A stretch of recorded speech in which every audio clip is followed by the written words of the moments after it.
Ei, deixa eu te fazer uma pergunta. Como é que funciona o vetor da tua vida? Primeiro você prefere servir e depois ser servido? Ou ser servido primeiro para servir depois?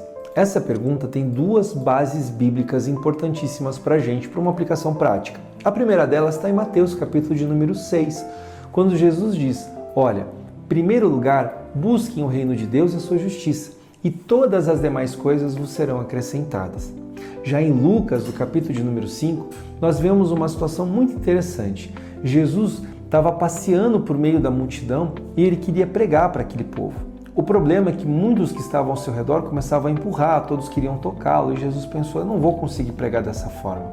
Foi quando então Jesus olha aos barcos e vê um pescador que estava lavando as suas redes, tinha tentado pescar, aparentemente nada conseguiu pescar durante aquela noite, e esta pessoa tratava-se de Pedro. Jesus vai até o barco de Pedro e diz, Pedro, preciso de um favor seu. Eu vou entrar no seu barco, eu gostaria que se afastasse um pouquinho à margem para eu poder pregar para o povo. Será que você me ajuda?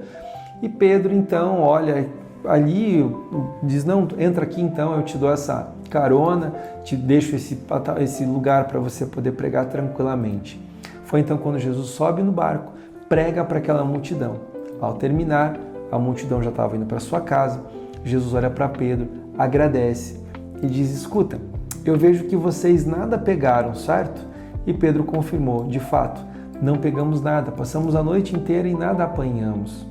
Jesus olha para Pedro e diz, olha, então faz o seguinte, lança as redes ao lado direito do barco. Pedro olha para Jesus e diz, olha, eu estou cansado, já estava lavando as redes, nada apanhei durante a noite, mas sob a tua palavra, eu vou fazer isso. Pedro então lança novamente as redes, e quando ele vai puxá-las, a força, o tamanho, o peso daquelas redes com tantos peixes era tão grande que ele precisou pedir ajuda para as pessoas que estavam ao seu redor, porque senão ele não conseguia de novo recolher aquela rede. O tamanho era o cardume de peixes que ele conseguiu pescar naquele momento.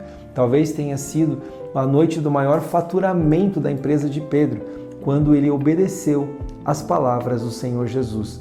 Mas perceba, a primeira coisa que ele fez foi receber de Jesus um pedido. Ele procurou servir a Jesus. Ele não se incomodou com o cansaço, com o final do dia, com a frustração. Ele deixou as suas emoções de lado e foi fazer aquilo que Jesus pediu. A hora que Jesus terminou de fazer, Jesus agradeceu.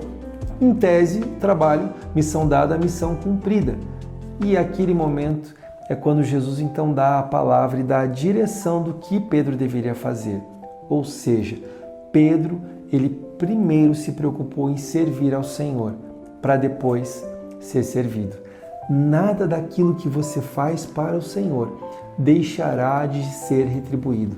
O nosso Deus é um Deus de muita graça, é um Deus de muita bênção, é um Deus que se preocupa com os seus filhos.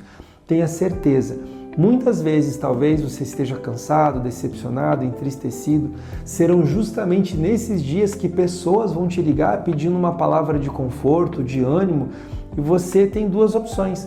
Ou você vai dizer, olha, agora não posso, eu estou curtindo a minha fossa aqui, ou você vai dizer, estou cansado, estou entristecido, estou frustrado, mas mesmo assim eu vou servir primeiro. E quando você se propõe a fazer isso, você se propõe a fazer não a um homem, mas ao próprio Deus, que de modo algum deixará de te recompensar, porque Ele é poderoso em galardoar aqueles que o buscam e que o servem. Que no dia de hoje você possa ser um instrumento de Deus ao teu coração, ao coração dele. Que Deus te abençoe poderosamente, não esquece, Ele continua falando. Se você gostou desse vídeo, que a gente procurou deixar ele o mais rápido e mais objetivo possível, eu vou te pedir uma gentileza. Na verdade, são 3, um tripé. A primeira coisa, se você gostou, eu vou pedir para você curtir esse vídeo. Se você curtir o vídeo, eu também vou te pedir para você então compartilhar com alguém que você goste. E com alguém que você não goste também, não tem problema, pode mandar para ele. E por fim, eu vou pedir para você estar nos seguindo, para que todos os dias, quando a gente estiver postando essa mensagem, você possa receber em primeira mão, como se fosse a tua primeira refeição do teu dia. Que Deus te abençoe e não esquece, Ele continua falando.